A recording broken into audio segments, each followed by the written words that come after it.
Salam aleikum, galera, bem-vindo ao nosso canal e hoje estaremos falando sobre mutações cromossômicas. Então, se inscreve aí no nosso canal, deixa seu like, acompanha o vídeo até o final, beleza?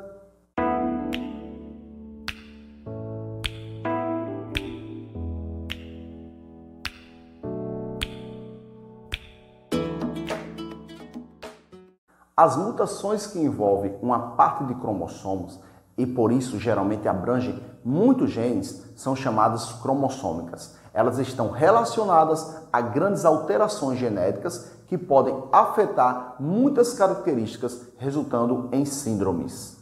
Quando atingem apenas a estrutura do cromossomo, são chamadas mutações cromossômicas estruturais. E quando alteram a quantidade de cromossomos, são chamadas de mutações cromossômicas numéricas. O cariótipo é uma imagem dos cromossomos obtida por microscópio óptico em seu estágio mais condensado e sua análise permite conhecer o número e a forma de todos os cromossomos da célula. Sobre as mutações cromossômicas estruturais, elas podem ocorrer por deficiência ou deleção, por duplicação, inversão e ainda por translocação. Vamos ver cada uma dessas estruturas. Na mutação por deleção, ocorre quando um cromossomo perde um segmento. Se o segmento perdido for grande, isso poderá significar que muitos genes foram perdidos, podendo ocasionar a morte da célula. Caso a perda do segmento cromossômico ocorra em uma célula somática, apenas as células filhas originadas dela apresentarão a mesma deficiência. Caso seja um gameta que se una na fecundação a um gameta normal, todas as células do novo indivíduo carregarão a mutação. Uma consequência de deficiência é a rara síndrome de Creutzfeldt, ou síndrome do miado do gato, assim chamada pela semelhança apresentada entre o choro dos recém-nascidos, portadores da mutação, e o miado dos gatos. A pessoa com essa síndrome apresenta microcefalia, mandíbula pequena, deficiência intelectual e neuromotora, hipotrofia muscular, entre outros sintomas. A causa dessa síndrome é a deficiência parcial do braço superior do cromossomo 5, como você vê aqui nesse esquema. As estruturas dos cromossomos no lado esquerdo normal e no lado direito você vê que tem uma deficiência parcial no braço do cromossomo 5. A duplicação é caracterizada pela repetição de segmentos nos cromossomos que pode resultar, por exemplo, da permutação desigual entre dois cromossomos homólogos. Nesse caso, um dos cromossomos pode passar a ter genes duplicados e o outro genes deletados. Muitas vezes, a duplicação não provoca prejuízos à célula. A inversão ocorre quando uma parte do cromossomo se destaca e se insere de maneira invertida, normalmente durante a primeira divisão da meiose, no momento da permutação. Vejam aqui na imagem. Nesta imagem, então, a inversão ela está sendo paracêntrica. Por quê? Porque o centrômero não está no segmento invertido. Já nessa outra, a inversão ela está sendo pericêntrica, porque o centrômero está no segmento invertido. Em pares de cromossomo, nos quais um deles tem esse tipo de mutação, durante a meiose ocorre a formação de uma alça que permite o pareamento e, consequentemente, a permutação entre eles.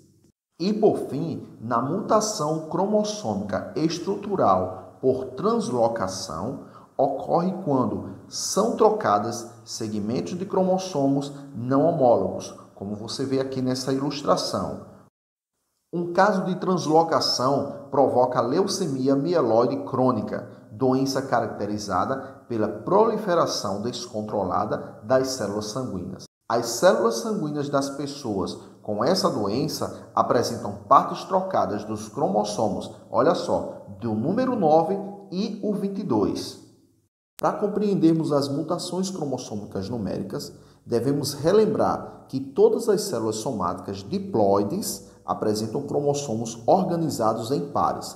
Durante a formação dos gametas, o número cromossômico é reduzido à metade e após a união dos gametas, volta ao normal. No entanto, em decorrência de erros durante a divisão celular, o número de cromossomos pode se modificar, tornando assim a célula inviável ou alterada. E essa alteração pode ocorrer pela adição ou perda de alguns cromossomos ou até mesmo de um genoma inteiro. Isso é chamado de mutações cromossômicas numéricas. A euploidia corresponde à perda ou ganho de um conjunto N inteiro de cromossomos. Assim, indivíduos com esse tipo de mutação podem ser N haploides, 3 Ns triploides ou 4 Ns tetraploides e assim por diante, como você vê aqui nesse esquema. Genericamente, a presença de mais de 2 conjuntos N de cromossomos é denominada poliploidia. Nos animais, geralmente, ela é incompatível com a vida, porém é muito comum em plantas. Vejam aqui, por exemplo, a banana ela pode ser haploide, diploide ou triploide.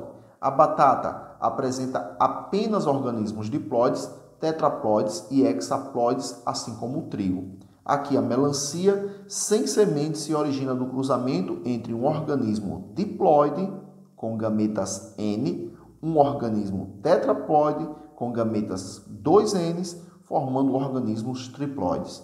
E no caso aqui o tabaco, ele pode apresentar desde plantas diploides até organismos octaploides.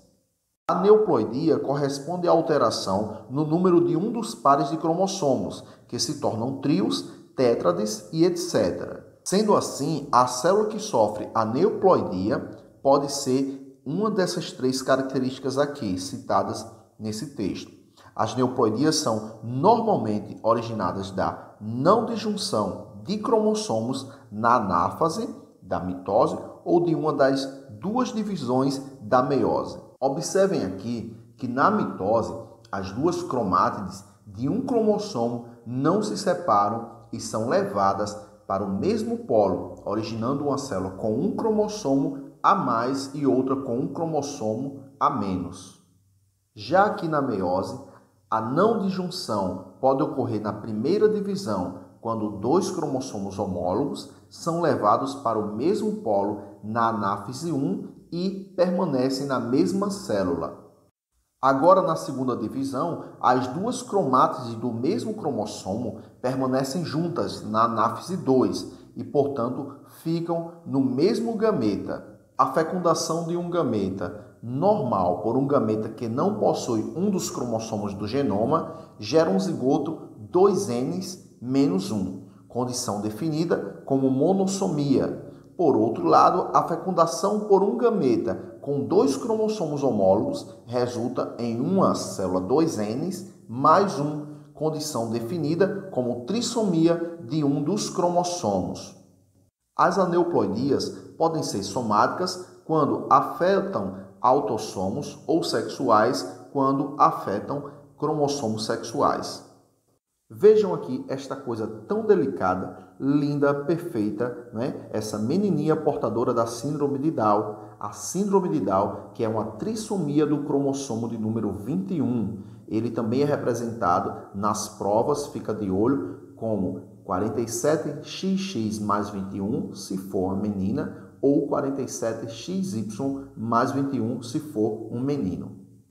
Por se tratar de uma aneuploidia viável do cromossomo de número 21, ela é determinada como autossômica. Os indivíduos com essa síndrome apresentam um cromossomo a mais no número 21, o que determina estatura baixa, olhos oblíquos, como os dos orientais, olhos curtos e largos, comprometimento intelectual, entre outras características.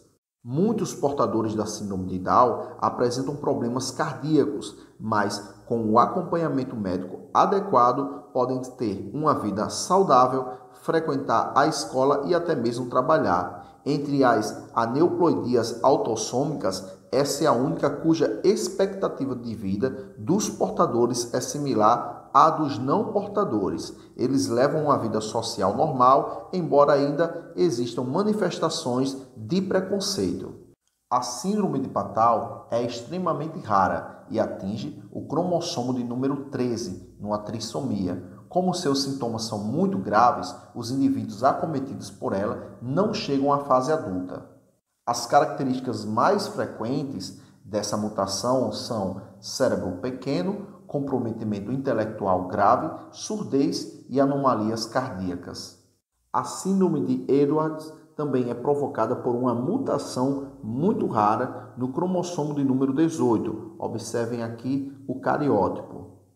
Seus sintomas mais graves é cerca de 90% das crianças acometidas. Elas morrem antes de completar 6 meses de vida. Temos aqui a imagem de uma criancinha, inclusive entubada, Aliás, traqueostomizada. Os sintomas incluem deficiência intelectual grave, malformações congênitas em todos os sistemas e órgãos, orelhas, geralmente com baixa implantação e tamanho reduzido da boca e do nariz.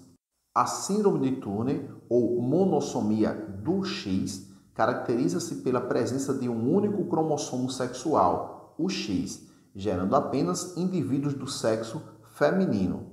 Essa síndrome ocorre em 1 a cada 2.500 nascidos do sexo feminino. Em muitos casos, ocorrem abortos espontâneos e precoces.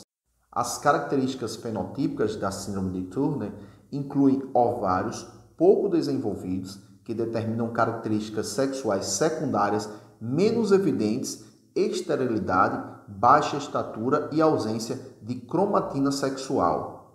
A síndrome de Klinefelter é provocada por uma mutação em que os indivíduos afetados apresentam um cromossomo sexual X a mais no genótipo masculino, ficando XXY. Veja aí o cariótipo. Dessa maneira, o indivíduo apresenta algumas características sexuais secundárias femininas, que inclui aumento das mamas, como está aqui na foto, poucos pelos no corpo, pouco desenvolvimento dos testículos e da próstata, voz com timbre feminino, membros longos e esterilidade. Uma forma simples de detectar a síndrome de Klinefelter é verificar a presença de cromatina sexual em indivíduos do sexo masculino. O desenvolvimento do bebê durante a gestação deve ser acompanhado, inclusive para diagnosticar a presença de alterações genéticas e realizar o aconselhamento dos familiares referente aos procedimentos que terão no pós-parto. A presença de certas síndromes pode ser detectada no feto por meio de exames. Os procedimentos de detecção mais comuns são ultrassonografia, a amniocentese e a amostragem vilocoriônica. A ultrassonografia consiste na conversão de ondas sonoras em imagens feita por um computador. É um exame simples, de rotina e que não pressupõe riscos ao bebê. A amniocentese é um exame que consiste na coleta de uma amostra do líquido amniótico sob acompanhamento de ultrassonografia. E a amostragem vilocoriônica consiste na retirada de uma amostra do tecido das vilosidades coriônicas da placenta para diagnóstico de doenças no feto. A amostra pode ser retirada via transabdominal ou via vaginal.